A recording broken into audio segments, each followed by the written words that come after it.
Welcome back and thanks for staying with us. We're starting off front page review with The Nation and the major headline. Federal government allays fears over 14% Trump trade tariff. Economic team assessing impact on budget 2025, assumptions to determine response soon. In other news, Afe Babalola cautions against proliferation of universities. They seem to be on every kilometer on the Lagos-Ibadan Expressway. You will see another university. First Lady's RHI backs battle against cervical cancer with 1 billion naira. The Abure-led Labour Party threatens sanctions on OT and Obi. They lack power to call NEC meetings. Tinubu committed to well-trained, tech-driven modern police. Another story on the police is police dispersed protesters in Abuja, Port Harcourt, guided march in Ibadan, Lagos. Ayedatiwa gets ultimatum to pay minimum wage universities others.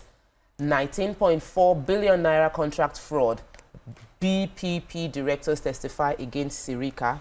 And the APC governors visit to Buhari to show, in a show of unity and strength. So what story are we going to be starting with? Let me do Ayedatiwa in a short story. Yes, what's happening? The Joint Action Committee of Staff Unions in the Ondo State owned tertiary institutions have written a letter of frustration to Governor Ayedatiwa saying that the 2024 national minimum wage and related salary adjustment has not been implemented in that state since 2024, and it is frustrating their lives. Let me take the institutions in question. So, Adekule Ajasi University, Akungba Akoko, Olusegun Agagu University of Science and Technology, Okitipupa, University of Medical Sciences, Ondo, Rufus Giwa Polytechnic, Owo. All these are the institutions, and their letter was signed by representatives of the senior staff associations of Nigerian universities in those institutions, the non-academic staff union, NASU, in those institutions, the National Association of Academic Technologists, and the senior staff association of Nigerian Polytechnics. And these are the bodies in question. I'm surprised that this is still now, because maybe because the former governor was a bit indisposed at the time. Oh, okay. Before, there was a long time when he was indisposed and he was acting. I don't know why this. I blame the civil servants in charge of the account. For not speaking up. Yes, once a salary adjustment, it is you who would advise governor. If they can afford it. But you just say, okay, you approve the same amount, send the same amount to governor to sign and approve, and then blame the governor. I don't know why this is. It's just man's wickedness to man. But these staff have been working and they are frustrated and they are demanding that if within 14 days, governor no implement them, there will be an industrial action within the state. Who has the next story?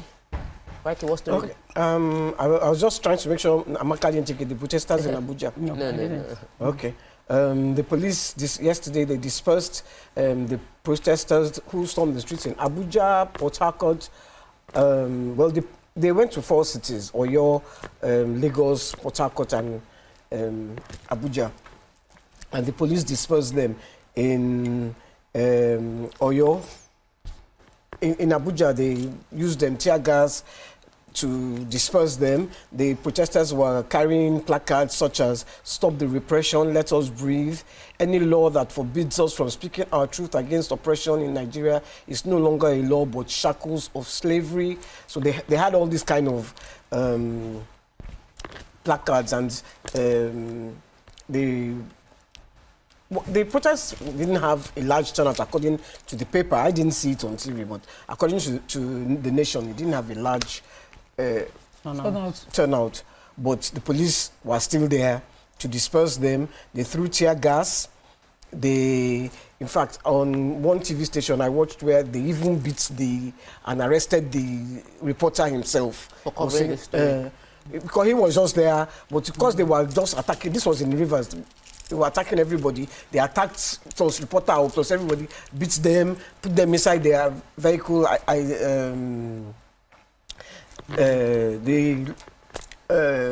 What's his name? Showore and Deji Adeyanju were in the protest. I think it was actually organized by Showore.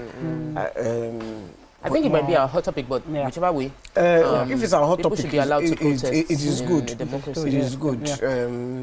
I don't think protesters should be stopped. Exactly. I think it doesn't speak well of the government. So because we are supposed to have a voice. Exactly.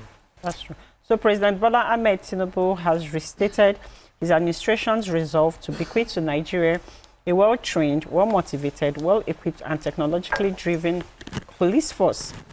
This is said will make policemen and officers always steps ahead of those who threaten the peace, welfare and prosperity of the nation.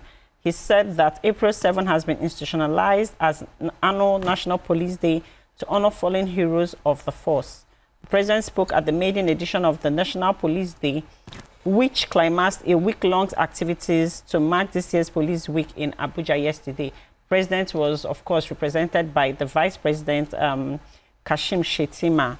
Yes, the President also outlined measures that are being put in place to immediately attain an effective and formidable police force. And this include provision of modern tools and technology to enhance the operations of the force, better and adequate accommodations for its personnel, accessible healthcare and quality education for the families of the police personnel. And he said that these things are going to materialize immediately. It's going to take effect immediately.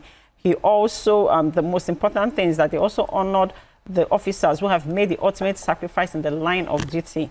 He sends his condolences, his deepest condolences and unwavering commitments to preserving their legacy. And, you know, he encouraged them to continue to do better to preserve lives and property of Nigerians. I'm going to quickly read through the headline in the Punch. Moving on. Local government autonomy, governors block council chairman from opening CBN accounts. The governors tighten grip as central bank rolls out stringent account opening guidelines. In other news, you can't miss the picture of the protesters. Anger as police disrupt protests, deploy choppers. My selection as Allays divine, not political. That's from Oba Uwade. 4 arrested as JAMB uncovers 585 fake A-level certificates. Fans, friends mourn 4 gospel artists killed in Ogun accident. US imported $648 million Nigerian goods in 2 months. That's from the report. 78,000 Cameroonians, others sought asylum in Nigeria from UN. Factional firestorm. Obi Abure camps clash over parallel neck meetings. And final headline, 2027, APC governors visit Buhari amid associates defection to SDP. We'll take a quick break. When we return, we'll be continuing with Front Page Review. Please stay with us. We'll be right back.